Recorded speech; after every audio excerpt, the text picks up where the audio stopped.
Is that okay? Yeah, it's fine. Yeah. Happy New Year. Welcome to Australia. Thanks. Have you made any resolutions for 2011? I haven't, actually. Really? Why not? I don't know. It's a good question. Do you Totally usually make? dropped the ball on resolutions this year. What was it like spending New Year's away from the States this year? Well, uh, we played a show, it's technically, I guess, a New Year's show, but we played pretty early in the day, so we were playing at like 5 o'clock. It was part of Falls Festival. So we finished the show, and then we were all excited because it's like New Year's, so we started drinking, and then like 6 hours later, by the time it was midnight, we were so tired and drunk that we didn't have any energy. Yeah, we like just waited until the clock struck midnight, and we like had some champagne and then just fell asleep. Sounds good. So is it your first time to Australia? Yeah, it is. How's it been so far? It's been amazing, actually. Yeah.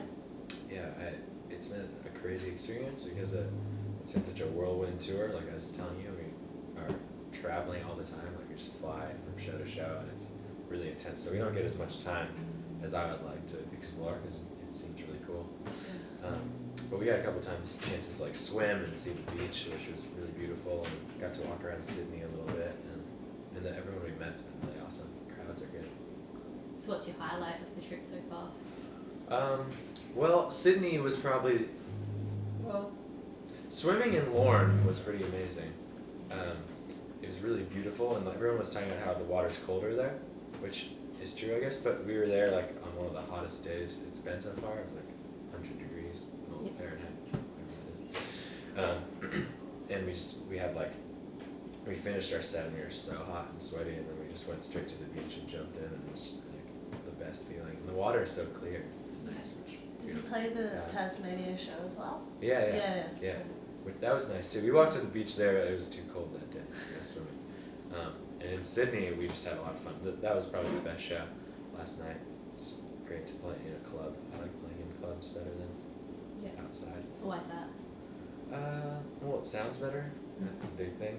But I like being able to kind of place myself in a space, and outside the sound just goes off and it never comes back, and it's really hard to gauge how that's working in a space, and I just have no idea how it's sounding.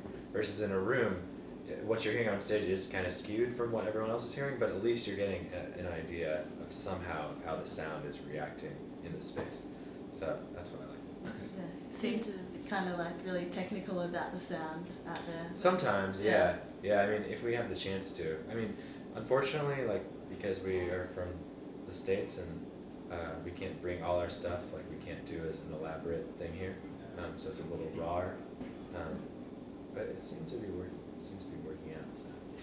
So you played with a lot of big bands over the last few years. What's been your favourite band to tour with or play with? I don't know. I can't really pick favorites, really.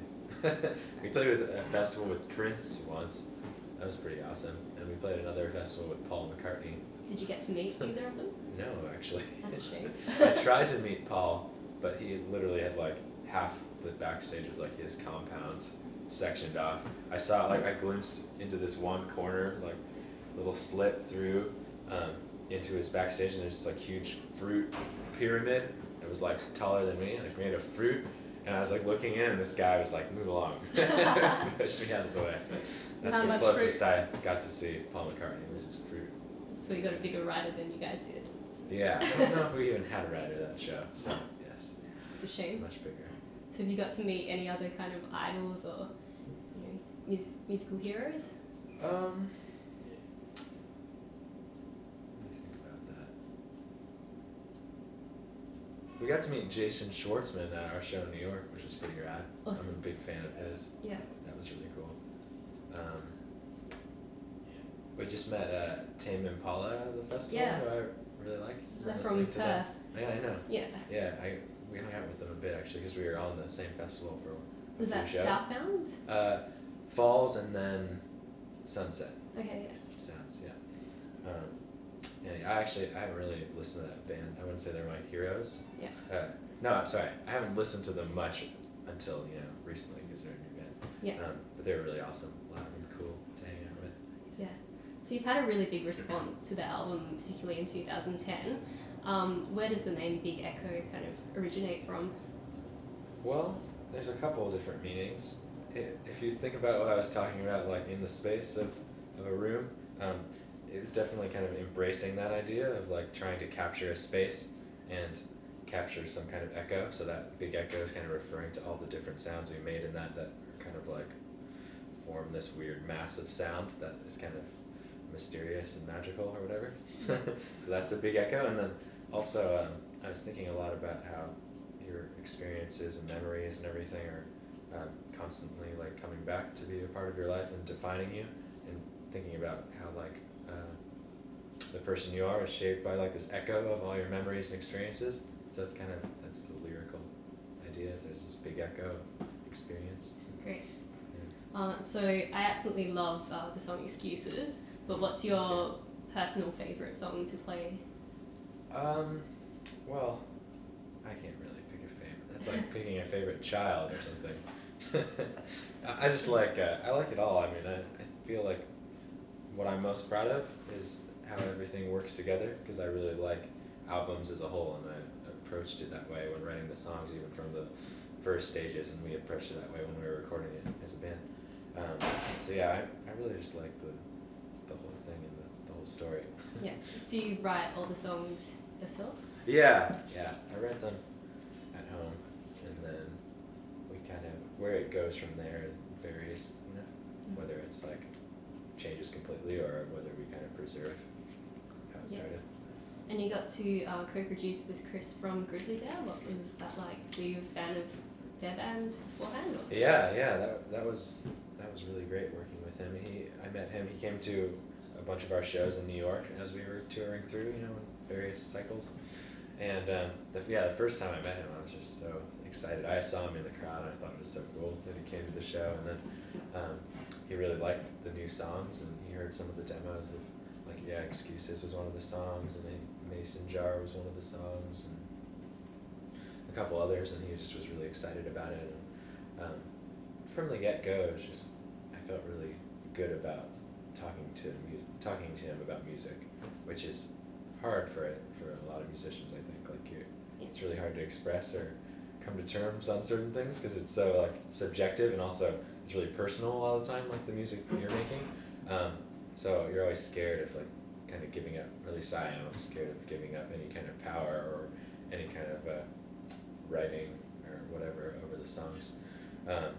So just being comfortable with Chris and like knowing that it was going to be okay was the greatest thing. So Cool. yeah, it was a lovely experience.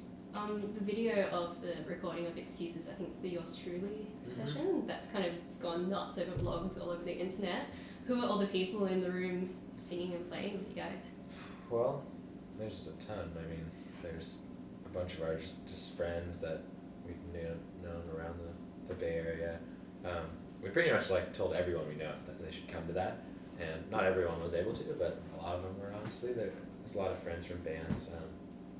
John Vanderslice was there, who's like a good buddy of ours, and Chris from Girls was there. JR from Girls was supposed to come too, but he got like caught in LA or something on a flight, which was a bummer. And there's this band called the Mumblers that I really love out of the Bay Area that not enough people know about. They were there. So we should check them out. Yeah, you should. Yeah. I mean, all those people are great that were there that night. So you should check all of them out. And so what's the plan for 2011 for the band? Well, you've kind of caught us at the end of this insane touring. So I think we're going to take a break after this tour and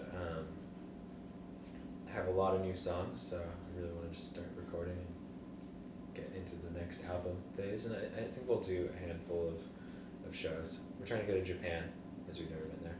Yeah. And we'll do some festivals and stuff. And but yeah, just make a new album. That's really the main priority. Yeah. So have you started writing anything? Like, what are you thinking? Yeah. I have a ton of stuff written actually. I think I have most of the album written.